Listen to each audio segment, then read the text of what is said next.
Good afternoon. My name is Nurettin Selçuk Şenol. I'm a PhD student at Sam Houston State University. This paper was prepared with our department professor, Dr. Rashid and Dr. Shashidar. And today I'm going to present our paper titled Mobile Forensic Investigation, Extraction and Connectivity Isolation in Phones Utilizing eSIM and iSIM Technology. Okay. So what we have here, we have objectives. Today, I'm going to talk about introduction, problem definition, and significance, related words, methodology, and conclusion. Introduction. So before we getting started, we have to understand what is eSIM and iSIM. So the beginning of this presentation, I'll give you some information about eSIM and iSIM technology and the differences between it, and I hope you'll have a better understanding. So eSIM is a digital version of the physical SIM card. And it's like it help us like identifying your device virtual to provide network connection. It's programmable remotely via software. It's built into newer smartphones, and eSIMs are used in tablets, smartwatches, drones, and even cars. They're basically space-saving game changers for connectivity. And when we uh, see like what kind of phones they have eSIM technology. We can say iPhone 11, Google Pixel 2, Samsung Galaxy S20, or like Samsung Galaxy Z Flip. So we can add some more phones. Uh, Around 70% of the mobile devices will have an eSIM by 2030, predicts a counterpoint technology market research analysis. Additionally, it's anticipated that across all cellular categories, iSIM will predominate as the preferred SIM form factor. And how about iSIM? What is iSIM? iSIM is an integrated subscriber identity module. So it's more advanced than eSIM, and it provides the same functionality. iSIM has a dedicated space on the system of chip, and increase usable space on phones, and it's battery efficiency. So we can say those are the biggest differences between iSIM and eSIM. And when we look at this figure, we'll see that like each year is getting smaller. So 1996 we have the biggest physical SIM card, and what we have in 2003, we have a smaller version, micro SIM, and 2012, we have nano SIM. And eSIM actually it's embedded on the chip. So it's we can see it physically, but iSIM is a fraction, it's really small and on the chip. And what we have here is a problem definition and significance, why we did this research. And we started like asking like a couple questions. So the first question that we have is how can extraction process can be conducted on modern phone models that feature eSIM or iSIM capabilities, including iPhones.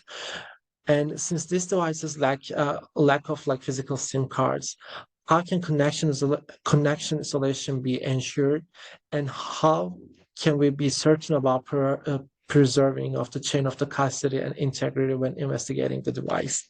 Uh, and those two questions were the major questions that we have, and we did a research about this topic. So when we look at the literature, actually we couldn't find research paper about like iSIM ASIM forensic, but there was one research. It was really like getting some information about like a mobile device, a SIM card artifacts. So Nada et al. Highlighted the growing importance of the mobile device forensic in cybercrime investigations. They stress the need for forensic expert to explore the wealth of the user data and network information stored on mobile SIM cards such as ICCID, IMSI, and ADN. the study aims to evaluate the effectiveness of forensic tools in extracting crucial evidence from SIM cards through two set of experiments, one comparing tool performance in the data retrieval, and the other focusing on examining user data from SIM cards. So, and also when we look at different companies or different organizations, they have different kind of procedure they follow for different type of mobile devices. But when we look at the Google Scholar, we were not able to see research in this regard. So we thought that this kind of research will be helpful for the like investigation of the mobile devices utilizing iSIM and eSIM. And we had a casework. We had iPhone 14 with eSIM. So actually, this paper was we started this research when I started my internship in Houston Forensic Science Center. So I had a chance to see different kind of like forensic tools, and we were trying to experiment like extraction with Gray Key or Celebrite. So in this case work, we had like iPhone 14, and we were trying to prepare a report about it, but there are a couple of things we had to like make sure what we're gonna do with keep all the integrity and follow the chain of the custody procedures. So the first thing that we need to do, like there's no physical card. We're not able to like take it out. So it's eSIM, it's embedded, it's in iPhone. So the first thing that I want to say in this part, when you turn it on, the mobile device, it can connect to the network, and uh, it can hurt the like integrity of the whole procedure and the chain of the custody uh chain of the custody form. Let's put it that way. So when without extraction, we were able to get some information. So we put the iPhone 14 in the Faraday box, and since there's no signal connectivity, there was some information we were able to get, and I put it here. The first one was IMEI. The second one was MEID, and the third one was the serial number. But when you so there are different procedures that we can follow in this case. There are different options like Faraday boxes, Faraday tents that we can use, or sometimes if the organization is really big, you can use Faraday rooms as well. So, but in this specific example, what we did, we used Faraday tent. And this way, we were able to keep that like connectivity isolation. There was no like Wi-Fi. There was no cellular. Um, so there was no chance to connect the iPhone to the network. So and after that, we were able to use the Celebrite. So Celebrite is one of the well-known industry accepted mobile forensic tool.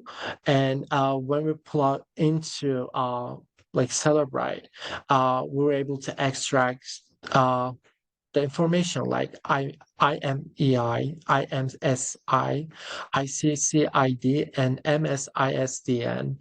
Uh, and also we were able to do a logical extraction as well. But what's going to happen like if the lab doesn't have a 10 or other like connectivity isolation? So how we're going to put the phone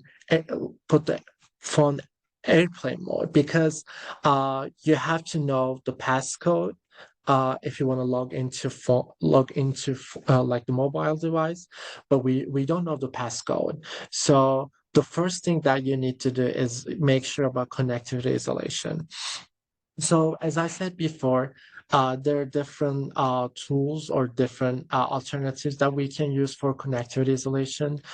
We have Faraday boxes, we have Faraday tents, we have like Faraday rooms, and really big organization, they have Faraday labs, so there's no like connectivity inside.